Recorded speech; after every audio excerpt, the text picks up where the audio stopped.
ओम ज्ञानतिमिरान्धस्य ज्ञानञ्जनशलाकया चक्षुरुन्मिलितं येन तस्मै श्रीगुरवे नमः।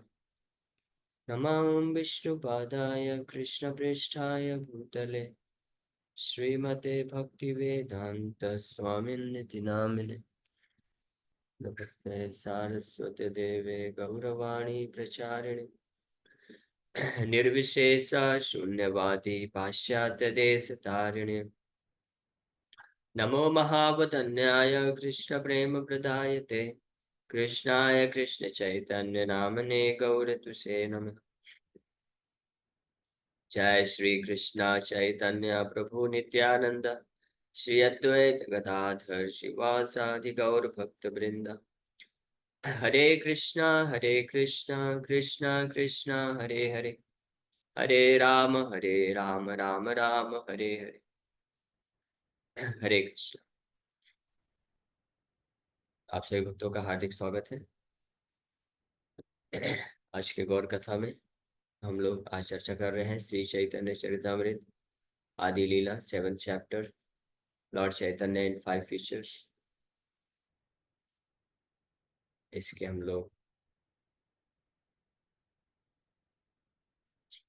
31-32 नंबर श्लोक पे चर्चा कर रहे थे। तो ये प्रसंग चल रहा है कि पंचतत्व के रूप में श्री चैतन्य महाप्रभु प्रकट होकर के संपूर्ण जगत में हरिनाम संकीर्तन के माध्यम से भगवान कृष्ण का प्रेम रूपी जो धन है वितरण कर रहे हैं। और वो जो कृष्ण प्रेम है वो एक ऐसे विशाल सागर की तरह है जो आप्लवावित हो रहा है, बाढ़ की तरह सबको डुबो देता है। तो इस कृष्ण प्रेम रूपी बाढ़ में, हरिनाम संकीर्तन के बाढ़ में सब लोग डूब जाते हैं पूरे जगत में। और ये देख करके भगवान चैतन्य महाप्रभु पंच तत्व परम उल्लास को प्राप्त करते हैं। लेकिन कुछ ऐसे लोग होते हैं जो इस बाढ़ में डूबते नहीं। वो कौन कौन लोग हैं? मायावादी, कर्मनिष्ठ, कुतार्किक गण, निंदक, पाषंडियत, पडुया अथ। ये 6 प्रकार के लोग हैं। सेई सब महादक्षा धाया पलायला, सेई वान्यता सामारे चुनीते नारिला। ये 6 प्रकार के लोग बड़े एक्सपर्ट हैं in avoiding the Krishna consciousness movement, and therefore the inundation of Krishna consciousness cannot touch them. ये कृष्ण भावनामृत का जो बाढ़ है वो उसको उनको टच नहीं कर पाता है। ये लोग जो है बहाने दे करके या कर्म के प्रति, कर्म फल को भोग करने के प्रति ज्यादा आसक्त होने के कारण या निंदक होने के कारण पाषंडी, पाडुयाथम, मायावादी, ये वंचित रह जाते हैं। और कलयुग में ज्यादातर लोग ये 6 कैटेगरी में आ जाते हैं। तो बड़ी विचित्र बात हो गई कि भगवान तो डिसाइड किए थे कि सबका उद्धार करने के लिए आना है मुझे। अब यहाँ पे ये 6 प्रकार के लोग अपने आप को अ, ये कृष्ण भावनामृत से बचा ले रहे हैं या इससे छूट जा रहे हैं। तो ये देख करके महाप्रभु चिंतन कर रहे हैं। ताहा देखी महाप्रभु करे न चिंतन, जगत डूबाइते आमी करिलु यतन। केहा केहा एडाइल प्रतिज्ञा हैल भंग, दसा डूबाइते पार्थिव किशोरन। Seeing that the Mayavadis and others were fleeing, Lord Chaitanya thought, I wanted everyone to be immersed in this inundation of love of Godhead, but some of them have escaped. Therefore, I shall devise a trick to drown them also. तो महाप्रभु देख रहे हैं कि कुछ लोग मायावादी और अन्य प्रकार के लोग ये बड़े बड़े ही ट्रिक दक्षता पूर्वक इस कृष्ण प्रेम रूपी बाढ़ को अवॉइड कर ले रहे हैं। तो उनको भी इसमें डुबाने के लिए, यानी उनको भी कृष्ण प्रेम, कृष्ण भावनामृत से जोड़ने के लिए कुछ तरीका ढूंढना पड़ेगा। अन्यथा मेरी जो प्रतिज्ञा है वो भंग हो जाएगी। क्या प्रतिज्ञा है? प्रभुर प्रतिज्ञा ही है सर्वकाल, तारीबो सकल जीव। भगवान की प्रतिज्ञा है, हमेशा के लिए कि मैं सारे जीवात्माओं का उद्धार करूंगा। तो इसके लिए तब डुबाइते पातिबा किशोर, मैं इनको भी कृष्ण भावनामृत प्रदान करने के लिए कुछ ट्रिक ढूंढूंगा, कुछ तरीका निकालूंगा। तो तात्पर्य में प्रभुपाद जी बहुत अच्छा वर्णन कर रहे हैं कि that is the duty of an acharya, जो भगवान के प्रतिनिधि होते हैं, आचार्य कहलाते हैं। उनका ये कर्तव्य होता है कि वो ऐसे अनेक अनेकों प्रकार के तरीके खोजते हैं जिससे व्यक्ति को कृष्ण भावना भावित बनाया जा सके। और प्रैक्टिकली हम देख सकते हैं कि इस्कॉन संस्था प्रभुपाद जी स्थापित की है, और इतने सुंदर तरीके से इसमें अलग अलग प्रकार की सेवाएं जनरेट किए और इक्वल अपॉर्चुनिटीज दिए, बॉयज एंड गर्ल्स कोई भी आकर के अ, बड़ी आसानी से कृष्ण भावना भावित हो सकता है। तो इस प्रकार से प्रभुपाद जी बड़े दक्षता पूर्वक प्रैक्टिकली कैसे कृष्ण भावना भक्ति के सिद्धांत, कृष्ण भावनामृत के जो सिद्धांत हैं लोग ग्रहण कर सकें, तो उनको व्यवहारिक रूप से उन तक पहुंचाते हैं प्रभुपाद जी इस कौन संस्था के माध्यम से। तो ये एक ड्यूटी होता है। तो श्री चैतन्य महाप्रभु इसी प्रकार से विचार कर, अब विचार करते करते एक उनके मन में ये आइडिया आ गया कि क्या करने से ऐसे मायावादी, कुतार्किक, निंदक, पाषंडी, पाडुया, अधम लोग भी,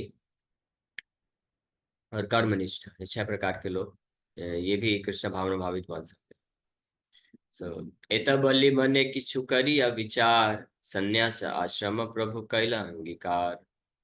Thus the Lord accepted the sannyas order of life after full consideration. तो इसी प्रकार से श्री चैतन्य महाप्रभु विचार करते करते इस निष्कर्ष पे आ गए कि ये 6 प्रकार के जो अधम लोग हैं, जो बड़े एक्सपर्ट हैं कृष्ण भावना मृत को अवॉइड करने में, छोड़ने में, तो इनका उद्धार करने के लिए मुझे संन्यास लेना होगा, संन्यास लेने का। इसलिए बहुत विचार करने के बाद श्री चैतन्य महाप्रभु संन्यास स्वीकार करते हैं। सो तात्पर्य में बहुत सुंदर प्रभुपाद जी लिख रहे, ध्यान से सुनिए, फिर हम लोग इसके ऊपर चर्चा करेंगे। तो ये जो प्रश्न उठता है बारंबार कि इस्कॉन में इस्कॉन वाले लोगों को ब्रह्मचारी सन्यासी क्यों बना देते हैं, उसका उत्तर इस श्लोक के तात्पर्य में मिल रहा है। So there was no need for Lord Sri Chaitanya Mahaprabhu to accept sannyas, for he is God himself, and therefore has nothing to do with the material bodily concept of life. Sri Chaitanya Mahaprabhu did not identify himself with any of the 8 varnas and ashramas, namely Brahman, Kshatriya, Vaishya, Shudra, Brahmachari, Grahastha, Vanaprastha, and Sannyas. He identified himself as the Supreme Spirit. अभी पहले श्री चैतन्य महाप्रभु का case discuss करते हैं कि उन्होंने क्यों संन्यास लिया, फिर हम लोग जो इस्कॉन में या गौड़ी संप्रदाय में अन्य लोगों ने संन्यास लिया वो क्यों लिया, उसके ऊपर चर्चा करेंगे। तो as far as Shri Chaitanya Mahaprabhu is concerned, जहाँ तक चैतन्य महाप्रभु की बात है, तो उनको तो बिल्कुल भी आवश्यकता नहीं थी संन्यास लेने। संन्यास, वैदिक समय में संन्यास क्यों लेते थे लोग, क्या उद्देश्य होता, जो वैदिक संन्यास है और जो आज के समय में इस्कॉन के भक्त संन्यास लेते हैं उसमें थोड़ा अंतर है। हालांकि प्रिंसिपल ज्यादातर सेम है, लेकिन व्यवहारिक दृष्टिकोण से काफी अंतर है। वैसे तो वैदिक सन्यासी के ऐसे नियम हैं जो आप देखेंगे तो इस्कॉन के सन्यासी नहीं पालन करते हैं वो। जैसे वैदिक सन्यास नियम है कि केवल वो पैदल चल सकते हैं, कोई वाहन नहीं रख सकते, जूते नहीं पहन सकते, अगर हेल्थ खराब होता है तो दवाई नहीं ले सकते, डॉक्टर के पास नहीं जा सकते, ये सब अनेकों अनेकों ऐसे नियम है। तेल साबुन ये सब नहीं लगा सकते हैं। तो ऐसे बहुत सारे नियम हैं वैदिक संन्यास में जो पहले के समय में लोग लेते थे और स्ट्रिक्टली उसको पालन भी करते थे। तो पहले के समय में लोग संन्यास लेते थे, ये बात चल रही है द्वापर युग तक की। इसलिए कलयुग में उस प्रकार का जो वैदिक संन्यास है कोई पालन नहीं कर सकता, ये संभव ही नहीं है। इसलिए कलयुग में स्पष्ट वर्णन किया गया है कि ये संन्यास आश्रम स्वीकार नहीं करना चाहिए, वर्जित है कलयुग में संन्यास लेना, वर्जित किया गया है। तो वैदिक समय में संन्यास लेते थे ताकि जो व्यक्ति है घर गृहस्थी में रहने के बाद इस भौतिक संसार से आसक्ति आ जाती है, तो अपने अंतिम समय में जाते जाते कम से कम वो पूर्ण रूप से भौतिक आसक्ति से मुक्त हो सके। तो अपने आप को भौतिक जंजाल, भौतिक आसक्ति से मुक्त करने के लिए, क्योंकि अगर कोई व्यक्ति पूरा जीवन भर घर पे रहता है तो निश्चित रूप पे वो अपने बच्चों से, पोतों से, अपनी वस्तुओं से, अपनी प्रॉपर्टी से, बंगला से, गाड़ी से, जगह जमीन से, इससे आसक्त रहेगा। और इस आसक्ति के कारण उसको वापस से उसी जगह पे जन्म लेना पड़ेगा। अच्छे कर्म हुए तो मनुष्य बन के आएगा, और अच्छे कर्म नहीं हुए तो चूहा, बिल्ली, छिपकली ऐसे भी बन सकता है। लेकिन कोई भी इन एनी केस, किसी भी प्रकार की स्थिति में, चाहे अच्छे कर्म हो या बुरे कर्म हो, व्यक्ति को जन्म तो लेना ही पड़ेगा वापस से। जन्म, मृत्यु, जरा, व्याधि, दुख, दोषाणु, दर्शनम, इसका सामना करना ही पड़ेगा। इसलिए वो एक बंधन का कारण बन जाता है। तो जो इस प्रकार से अपने आप को मुक्त करना चाहते थे कि हम वापस इस भौतिक संसार में फंसना नहीं चाहते, तो वो लोग अपने जीवन के अ, अंतिम समय, अंतिम जो उनका फेज आता है, the last phase of their life, last 25% of their age बोल सकते हैं, उसमें वो संन्यास लेते थे जिसमें स्ट्रिक्टली वो ये सारे नियम कानून पालन करते थे कि वो घर बिल्कुल नहीं जाते थे, किसी भी सगे संबंधी से कोई नाता रिश्ता नहीं रखते थे, और किसी भी प्रकार के भौतिक जो कंफर्ट है, सुख सुविधाएं हैं, उसका इस्तेमाल नहीं करते थे। और केवल चौबीसों घंटे भगवान जो शास्त्रों के अनुसार जो कर्तव्य बताए गए हैं उसका पालन करते थे। तो वो पर्पस उद्देश्य होता था संन्यास लेने का, ताकि अपने आप को भौतिक आसक्ति से मुक्त कर सके, बंधन से मुक्त कर सके, और इस प्रकार से मुक्ति के मार्ग में आगे बढ़ सके। लेकिन उस प्रकार का संन्यास जो है प्रैक्टिकली इस कलयुग में संभव ही नहीं, कोई कर ही नहीं सकता है। तो अब श्री चैतन्य महाप्रभु को तो ये सब की जरूरत नहीं थी बिल्कुल भी। चैतन्य महाप्रभु तो परम भगवान है, तो उनके लिए तो ऐसा कोई बंधन का कारण नहीं। वो नवद्वीप में रह रहे हैं और गृहस्थ आश्रम में थे, और सारे नवद्वीप वासी उनको प्रेम करते थे। तो ऐसा भी नहीं है कि वो भौतिक आसक्ति है, वो तो पूर्ण रूप से आध्यात्मिक आसक्ति है। उनके सब नित्य पार्षद हैं। उनकी माता, सची माता तो यशोदा मैया है, और उनकी जो पत्नी है विष्णु प्रिया, लक्ष्मी प्रिया माता, तो वो तो नित्य उनकी अर्धांगिनी है, वो साक्षात नारायण है। तो उनके लिए तो कोई भौतिक आसक्ति, भौतिक बंधन का सवाल नहीं उठता है। तो इसलिए उनके लिए तो बिल्कुल आवश्यकता नहीं थी कि संन्यास लें, क्योंकि वो देहात्म बुद्धि से पूरी तरह से परे थे। देहात्म बुद्धि, material bodily concept of life, शारीरिक चेतना से अपने आप को बाहर निकालने के लिए व्यक्ति संन्यास लेते थे। तो चैतन्य महाप्रभु के लिए ये आवश्यकता नहीं थी। इनफैक्ट चैतन्य महाप्रभु अपने आप को कभी किसी भी वर्ण और किसी भी आश्रम से आइडेंटिफाई नहीं किए। महाप्रभु कभी ऐसा नहीं सोचे कि मैं ब्राह्मण हूँ या क्षत्रिय हूँ, वैश्य, शूद्र हूँ या ब्रह्मचारी, गृहस्थ, वानप्रस्थ, सन्यास हूँ। श्री चैतन्य महाप्रभु ही always identified himself as supreme spirit. हाँ, वो तो भगवान है, तो भगवान हमेशा हर परिस्थिति में जानते हैं कि मैं परम भगवान हूँ। तो इसलिए उनके लिए तो बिल्कुल आवश्यकता नहीं थी। इसलिए चैतन्य महाप्रभु बोले भी, ना हम विप्रो न च नरपति नापि वैश्यो न शूद्रो नाहे वर्णी न च गृहपति नो मनस्थो यतिर्वा किंतु प्रोत्यान निखिल परमानंद पूर्णामृताब्धे गोपी भर्तु पद कमलयोरदास दासानुदास। तो महाप्रभु इस प्रार्थना में सारे अलग अलग प्रकार की जो पहचान है उसको रिजेक्ट कर देते हैं कि ना तो मैं ब्रह्मचारी, गृहस्थ, वानप्रस्थ या सन्यासी, ना मैं ब्राह्मण, क्षत्रिय, वैश्य, शूद्र हूँ। क्योंकि ये जितने भी वर्ण और आश्रम है, ब्राह्मण, क्षत्रिय, वैश्य, शूद्र, और ब्रह्मचारी, गृहस्थ, वानप्रस्थ, सन्यासी, ये सब भौतिक ही है। अगर कोई अपने आप को सन्यासी भी समझता है, अपने आप को ब्राह्मण भी समझता है, तो वो भी एक भौतिक उपाधि है। वो भी इसको, उस व्यक्ति को इस संसार में भौतिक बंधन में फंसा देगा। तो महाप्रभु अपने आप को सन्यासी भी नहीं समझते थे, तो इसलिए उनके लिए आवश्यकता नहीं थी। लेकिन फिर भी वो सन्यास ग्रहण किए। क्या कारण है? Shri Chaitanya Mahaprabhu, for that matter any pure devotee, never identifies with these social and spiritual divisions of life. For a devotee is always transcended to these different gradations of society. तो श्री चैतन्य महाप्रभु हो या उनके जो शुद्ध भक्त होते हैं, वो कभी भी अपने आप को ये भौतिक उपाधियां, वर्ण और आश्रम, ब्राह्मण, क्षत्रिय, वैश्य, शूद्र या ब्रह्मचारी, गृहस्थ, वानप्रस्थ, सन्यासी के रूप में अपनी पहचान को नहीं आइडेंटिफाई करते हैं, अपनी पहचान नहीं देखते हैं। कभी वो ये नहीं सोचते हैं कि मैं ब्राह्मण, मैं क्षत्रिय हूँ, या मैं ब्रह्मचारी हूँ, मैं या सन्यासी हूँ। तो भगवान के शुद्ध भक्त, कभी इस प्रकार से विचार उनका रहता ही नहीं। लेकिन फिर भी Nevertheless, Lord Chaitanya decided to accept sannyas on the grounds that when he became a sannyasi, everyone would show him respect and in that way be favored. Although there was actually no need for him to accept sannyas. He did so for the benefit of those who might think him an ordinary human being. The main purpose of his accepting sannyas was to deliver the Mayavadi sannyasis. This will be evident later in this chapter. तो तो Chaitanya Mahaprabhu specially क्यों संन्यास ग्रहण किए? क्योंकि उस समय और आज के समय में भी, उस समय तो था ही और आज के समय में भी लोग सन्यासी को रिस्पेक्ट देते हैं, सम्मान देते हैं। तो सम्मान प्राप्त करने के लिए सन्यास नहीं एक्सेप्ट किए, लोग रिस्पेक्ट देते हैं, सम्मान देते हैं। इसका मतलब है कि अब वो लोग सुनेंगे, यानी आदेशों का पालन करेंगे, उपदेश जो दिया जाएगा उसको एक्सेप्ट कर पाएंगे। तो चैतन्य महाप्रभु ये चीज देख पाए और स्पेशली जब महाप्रभु का इच्छा हुआ कि मायावादी सन्यासियों का अगर उद्धार करना है तो उनको भी सन्यासी बन करके सर्वश्रेष्ठ सन्यास की स्थिति में जाना पड़ेगा, क्योंकि मायावादी सन्यासी ऑलरेडी उनको इतना अहंकार रहता है कि हम सब नारायण बन चुके हैं, तो एक गृहस्थ की बात को कैसे स्वीकार कर पाएंगे।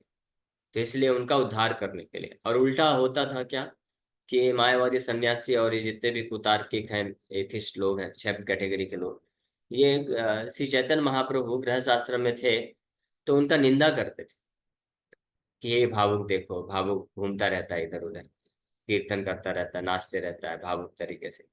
तो इस प्रकार से वो भगवान है, तो भगवान का निंदा करने से तो उनका तो उद्धार तो दूर की बात है, वो और उनका पतन हो जाएगा, नरक में और चले जाएंगे वो लोग हमेशा हमेशा के लिए। तो उनके ऊपर कृपा करने के लिए संन्यास आश्रम स्वीकार किए, क्योंकि सन्यासी बुद्धि जब होगा उनका कि ये सन्यासी है तो निंदा नहीं करेंगे, बल्कि जैसे सामने आएंगे तो प्रणाम करेंगे। अब प्रणाम करने के बहाने श्री चैतन्य महाप्रभु सोचे कि जैसे मेरे को सन्यासी रूप में देख करके प्रणाम करेंगे तो उस बहाने मैं इनके सारे अपराध को नष्ट कर दूंगा और इनको स्वीकार कर लूंगा, इनको भक्ति दे दूंगा। ये हुआ भी। महाप्रभु जब सन्यास लेके गए तो बनारस में प्रकाशानंद सरस्वती समेत उनके 10,000 से ज्यादा सन्यासी शिष्य, वो सब लोग जो है श्री चैतन्य महाप्रभु के उपदेश को सुने ध्यानपूर्वक, क्योंकि सन्यासी, और उनका उद्धार हो गया। इसी प्रकार से जगन्नाथपुरी में प्रकाशन सार्वभौम भट्टाचार्य भी एक्सेप्ट किए। इसी प्रकार से महाप्रभु जस्ट ट्रैवल किए पूरे साउथ इंडिया में, तो जिस जिस जिन भी गांव में जाते थे लोग सन्यासी देख करके, क्योंकि हर कोई तो भक्त नहीं था, जो भक्त थे वो लोग महाप्रभु की भक्ति से प्रभावित होकर के उनको स्वीकार कर लेते थे। लेकिन कई लोग भक्त नहीं थे, लेकिन ये देख करके कि देखो सन्यासी आया है, तो प्रणाम करते थे और रिस्पेक्ट देते थे और फिर सुनने बैठते थे जो प्रवचन करते थे। तो ये करने मात्र से जो भक्त नहीं थे, यानी ये 6 कैटेगरी के लोग भी थे, मायावादी, कुतार्किक, निंदक, कर्मनिष्ठ, पाषंडी, पाडुया, अधम, तो ये लोग भी सम्मान करके और जब सुनते थे तो उनका हृदय शुद्ध हो जाता था और वो भी फिर भक्त बन जाते थे। इससे श्री चैतन्य महाप्रभु विचार किए, यानी चैतन्य महाप्रभु संन्यास लिए अपने लिए नहीं, किसके लिए? लोगों के कल्याण के लिए। और वो भी किस किन प्रकार के लोगों के कल्याण के लिए? जो सबसे अधम लोग हैं, जिनका उद्धार हो ही नहीं सकता है, ऐसे लोगों के कल्याण करने के लिए श्री चैतन्य महाप्रभु संन्यास ले। और इसी सिद्धांत को, इसी प्रिंसिपल को गौड़ी वैष्णव में जो फॉलोवर्स हैं, श्री चैतन्य महाप्रभु के ट्रू फॉलोवर्स हैं, वो इसको पालन करते हैं, इस प्रिंसिपल को ध्यान में रखते हुए संन्यास लेते हैं। तो श्री चैतन्य महाप्रभु के संन्यास लेने के पश्चात प्रैक्टिकली और कोई वैष्णव संन्यास नहीं लिए थे, ज्यादातर बाबा जी वेश धारण करके अपना भजन करते थे। फिर उसके बाद चैतन्य महाप्रभु के बाद लगभग 300 350 साल पश्चात सबसे पहली बार वापस से भक्ति विनोद ठाकुर जब वापस से जरूरत आवश्यकता देखे कि श्री चैतन्य महाप्रभु की असली शिक्षाओं का प्रसार प्रसार पूरे विश्व में होना चाहिए, तो अपने पुत्र श्रील भक्तिदास सरस्वती ठाकुर विमला प्रसाद को प्रेरित किए कि आप सिस्टमेटिक तरीके से, ऑर्गेनाइज तरीके से श्री चैतन्य महाप्रभु की शिक्षाओं का प्रचार प्रसार करें। तो Srila Bhakti Siddhanta Saraswati Thakur, following in the footsteps of Shri Chaitanya Mahaprabhu के पद चिन्हों में पालन करते हुए, फिर उसके पश्चात चैतन्य महाप्रभु के पश्चात श्रील भक्ति सिद्धांत ठाकुर फर्स्ट टाइम संन्यास स्वीकार करते हैं और गौड़ी मठ की स्थापना करते हैं। और जैसे चैतन्य महाप्रभु, एग्जैक्टली चैतन्य महाप्रभु और श्रील भक्ति ठाकुर, इनका लाइफ एग्जैक्टली मैच करता है। जैसे चैतन्य महाप्रभु संन्यास स्वीकार किए तो उनका जो मिशन है पूरे साउथ इंडिया में स्पेशली, बढ़ गया, लोग एक्सेप्ट कर लिया, भक्त बन गए। उसी प्रकार से श्रीला भक्ति सरस्वती ठाकुर के संन्यास स्वीकार करने के पश्चात गौड़ी मठ बड़े तीव्रता से बढ़ा, और कई लोग जो है वैष्णव संप्रदाय को स्वीकार किए। और फिर श्रीला भक्ति सरस्वती ठाकुर की प्रेरणा से उनके कई शिष्य सन्यासी बने। और लेटर ऑन शिला प्रभुपाद जी, हमारे शिला प्रभुपाद जी जो कि गृहस्थ आश्रम में थे, वानप्रस्थ ले चुके थे। और प्रभुपाद जी प्रचार करने का प्रयास कर रहे थे, लेकिन संन्यास नहीं ले रहे थे। तो शिला भक्ति सरस्वती ठाकुर उनके स्वप्न में आकर के बारंबार बोल रहे थे, फोर्स कर रहे थे कि आप संन्यास लो, आप संन्यास लो। प्रभुपाद जी एक लेक्चर में बोलते हैं कि my guru Maharaj is forcing me to take sannyas, but if I take sannyas I was thinking, ये विनम्रता थी प्रभुपाद जी की, विनम्रता पूर्वक प्रभुपाद जी ऐसा बोल रहे हैं कि I was thinking but I was hesitating to take sannyas, I was thinking what will happen to my family, my children. अपने शिष्यों को प्रवचन देते हुए अमेरिका में प्रभुपाद जी ऐसा बोलते हैं कि मैं इस प्रकार से संकोच कर रहा था संन्यास लेने के लिए कि मेरे परिवार वालों का क्या होगा, बच्चों का क्या होगा। और मेरे गुरु महाराज बारंबार आकर मुझे फोर्स कर रहे हैं कि आप संन्यास लो और वेस्ट में जाओ और प्रचार प्रसार करो पूरे विश्व में। लेकिन मैं हेजिटेट कर रहा था, मुझे ऐसा डर लग रहा था, लेकिन ही प्रैक्टिकली ड्रैग्ड मी, लेकिन वो मुझे खींच के मुझे संन्यास दिला दिए। और आज देखिए उनकी कृपा से, मैं सोच रहा था कि मेरे 2-3 बच्चों का क्या होगा, और आज देखो मेरे पास हजारों बच्चे हैं जो मेरा टेक केयर करते हैं और इतना प्रचार प्रसार में आगे बढ़ रहे हैं। तो अपने शिष्यों को प्रेरित करने के लिए प्रभुपाद जी इस प्रकार से उदाहरण देते हैं कि मैं तो बहुत ही लेट चालू किया, 70 साल की उम्र में मैं जो है प्रचार प्रसार के लिए आगे बढ़ा और संन्यास लिया। हाँ, तो मैं एक वृद्ध व्यक्ति इतना कुछ कर पाया। तो आप सब लोग तो नौजवान हैं, अगर आप लोग अभी से पूर्ण रूप से समर्पित होकर के चैतन्य महाप्रभु के लिए प्रचार प्रसार करेंगे तो पूरे विश्व में कितनी कितने लाखों करोड़ों लोगों को भक्ति मिल जाएगा। इस प्रकार से प्रभुपाद जी इनकरेज कर रहे थे अपने शिष्यों को।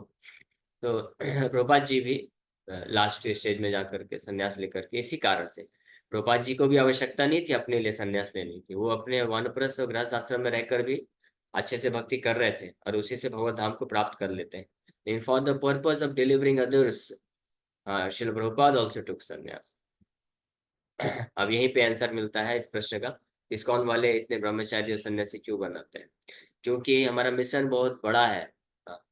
700 करोड़ से ज्यादा आबादी हो गई ना, 700 करोड़ से ज्यादा आबादी हो गई, और इस्कॉन में कितने भक्त हैं?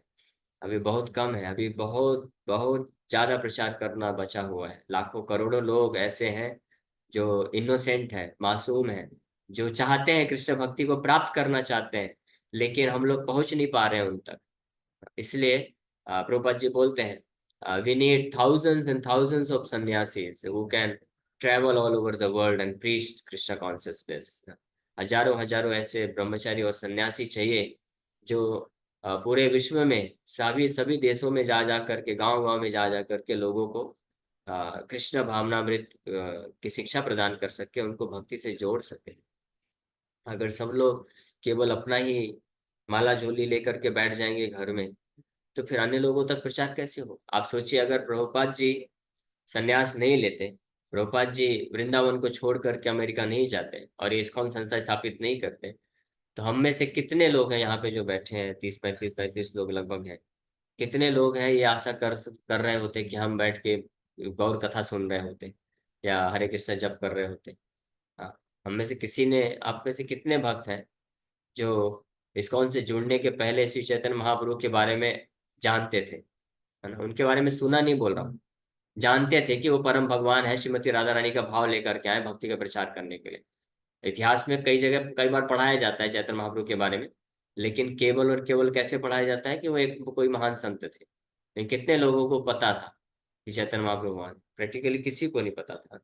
और अगर प्रभुपाद जी इस प्रकार से इस्कॉन संस्था स्थापित नहीं करते, इतना ग्रेट रिस्क लेकर के प्रचार प्रसार नहीं करते, तो हम में से कितने लोग हैं, आप में से कितने लोग सोचते हैं कि हम लोग डेली 16 माला जप कर रहे होते, 4 नियम का पालन कर रहे होते, और जीवन का हमारा जो उद्देश्य है, कोई अगर हमसे पूछेगा what is goal of your life, तो हम बोल रहे होते कि हमको कृष्ण प्रेम चाहिए। कितने लोग बोल रहे होते? प्रैक्टिकली कोई नहीं बोल रहा होता। हम सबका जीवन का उद्देश्य कुछ और ही था। हमसे कोई पूछता है आप जीवन में क्या बनना चाहते हैं, मैं बड़ा होकर के साइंटिस्ट बनूंगा, मैं बड़ा होकर के डॉक्टर बनूंगा, इंजीनियर बनूंगा, ये बनूंगा। कोई हम में से आज तक ये बोला होगा कि हम मैं बड़ा होकर के कृष्णदास बनूंगा? या कृष्णदासी बनूंगी, ऐसा कोई नहीं बोला। लेकिन अभी देखिए हर कोई, सभी भक्त ऐसे हजारों लाखों की संख्या में, है ना। यहाँ पे तो बस 30-35 भक्त हैं, लेकिन इस्कॉन में ऐसे लाखों भक्त हैं अभी, जो लोग ये इच्छा तो रख रहे हैं और प्रयास भी कर रहे हैं, ये 16 माला जप करके, 4 नियम पालन करके कृष्ण की भक्ति को प्राप्त करना चाहते हैं। तो ये कितना बड़ा ऋण है ना हमारे हमारे ऊपर प्रभुपाद जी का। प्रभुपाद जी जो सेक्रीफाइस किए, इतने वृद्धावस्था में जा करके 2 बार हार्ट अटैक आया, और अमेरिका में जा करके 1 साल तक तो प्रभुपाद जी जस्ट बेघर, जैसे बेघर ही समझ सकते हैं। कोई रहने का खाने का कुछ ठिकाना नहीं था, प्रभुपाद जी बस भटक रहे हैं, कोई फिक्स्ड प्लेस नहीं है। और उसके बाद भी 10 साल जब भी प्रचार किए तो कोई संघर्ष कमी नहीं थी, एक के बाद नए नए चैलेंजेस आते ही रहते थे। लेकिन इस सब के बावजूद भी प्रभुपाद जी श्री चैतन्य महाप्रभु और श्रील भक्ति सरस्वती ठाकुर महाराज के पद चिन्हों में पालन करते हुए वो प्रचार प्रसार करते गए, और इसी भाव को अपने शिष्यों को भी उन्होंने प्रदान कर दिया।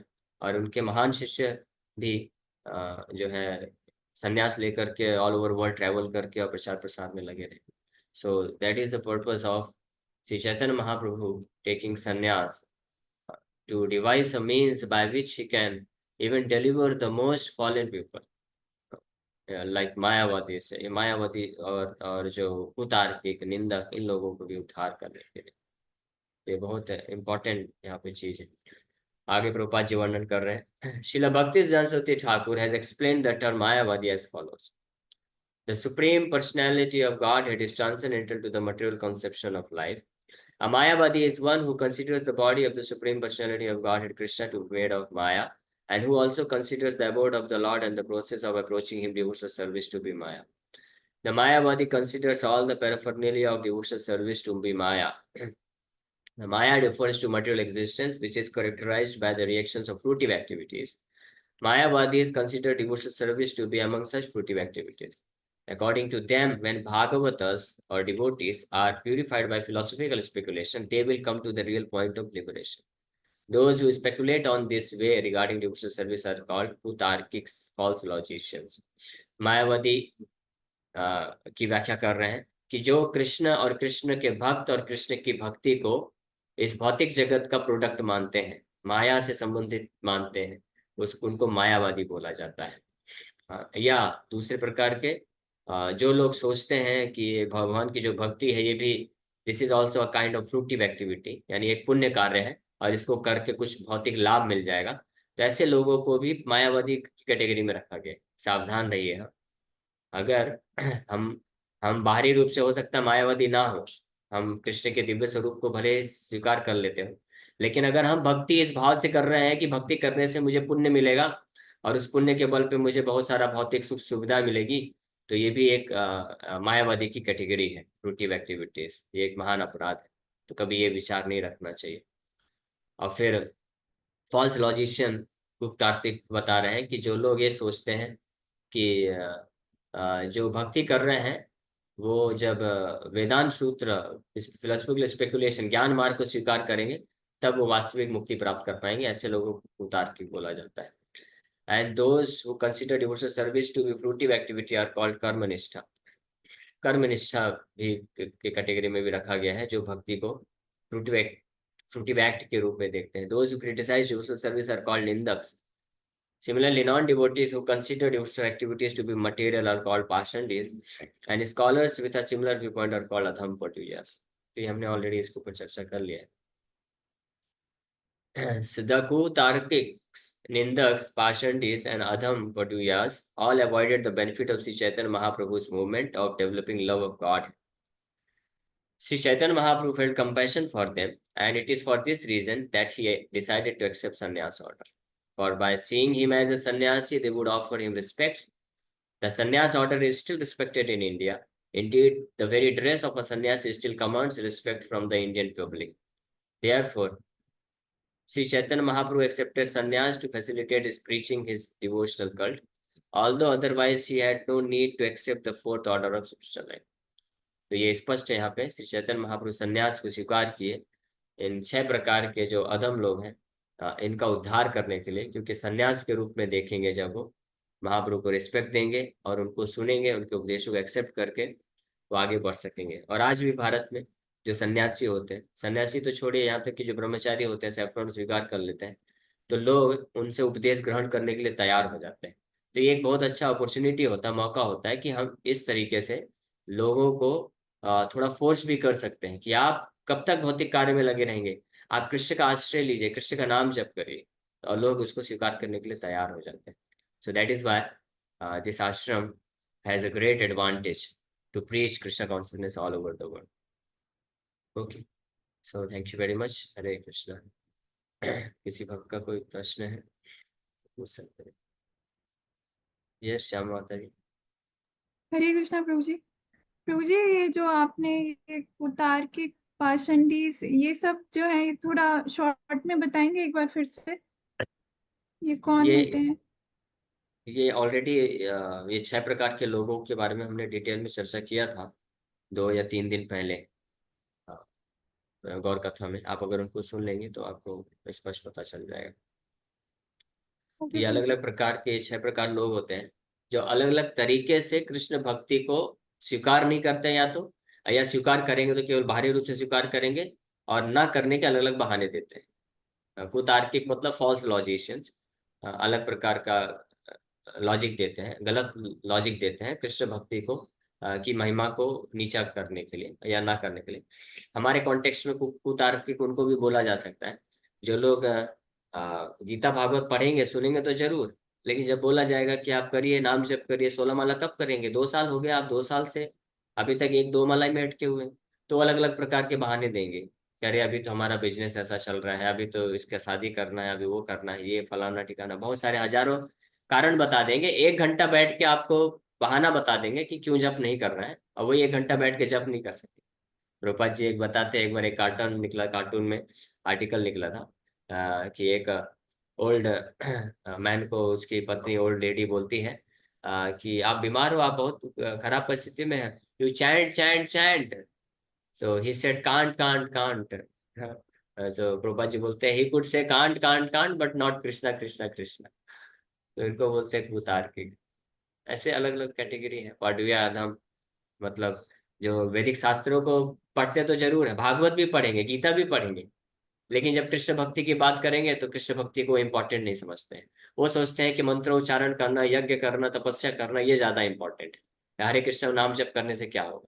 अब पढ़ेंगे गीता भागवत, गीता और भागवत में, स्पेशली भागवत में तो शुरू से लेकर अंत तक नाम की महिमा का वर्णन, नाम की महिमा के श्लोकों का मंत्र उच्चारण भी करेंगे, लेकिन फिर भी नाम जप नहीं करेंगे, उनको श्रद्धा नहीं होती, तो इनको पाडुया अधम बोला गया है। पाडुया अधम मतलब lowest of the students, scholar.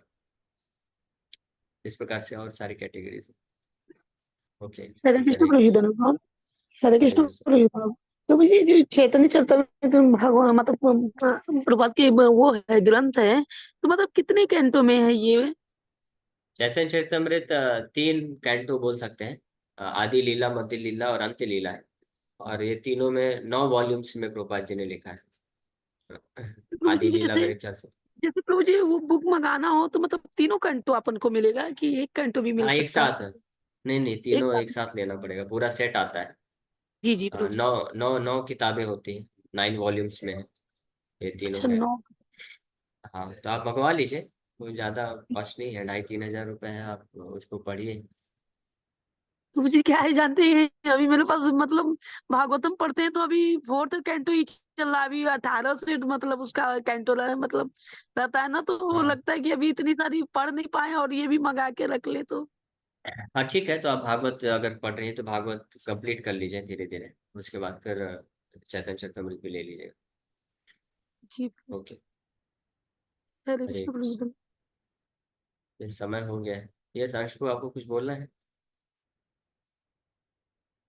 हरे कृष्ण प्रभु दंड प्रणाम। हरे कृष्ण। हरे कृष्ण प्रभु दंड प्रणाम। आभारी प्रभु।